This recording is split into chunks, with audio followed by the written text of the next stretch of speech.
Hello, ഇത് കണ്ടോ? കൊല ഇനിയും കഴിക്കാൻ ആരുമില്ല, പഴം കേട്ടോ. അപ്പം ഞാൻ വിചാരിച്ചു ഇതൊന്ന് ഡ്രൈ ചെയ്ത് വെക്കാമെന്ന്.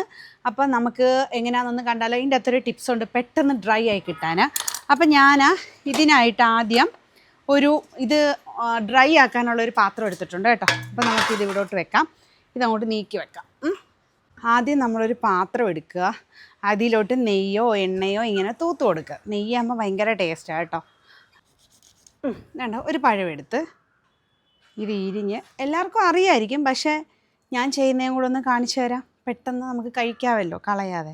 വേണ്ട, പുറം കറുത്തെങ്കിലും അകത്തിനൊരു പ്രശ്നമില്ല. അപ്പം ഇങ്ങനെ കട്ട് ചെയ്യുക കണ്ടോ, എന്നിട്ട് ഇങ്ങനെ വെക്കുക.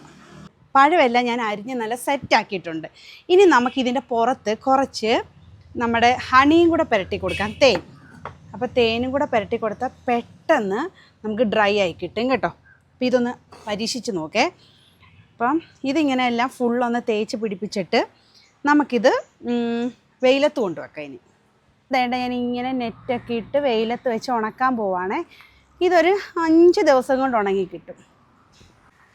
അപ്പോഴേ ഇതിന് ചുറ്റും ഞാൻ കുറച്ച് മഞ്ഞപ്പൊടി ഇടുക, നമുക്ക് ഇത് കയറാതിരിക്കാൻ, ഉറുമ്പൊന്നും വരാതിരിക്കാൻ വേണ്ടിയേ.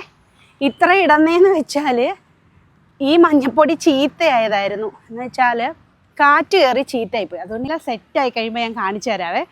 അപ്പം നമുക്ക് വേറൊരു വീഡിയോ ആയിട്ട് കാണാം. Tata bye, see U.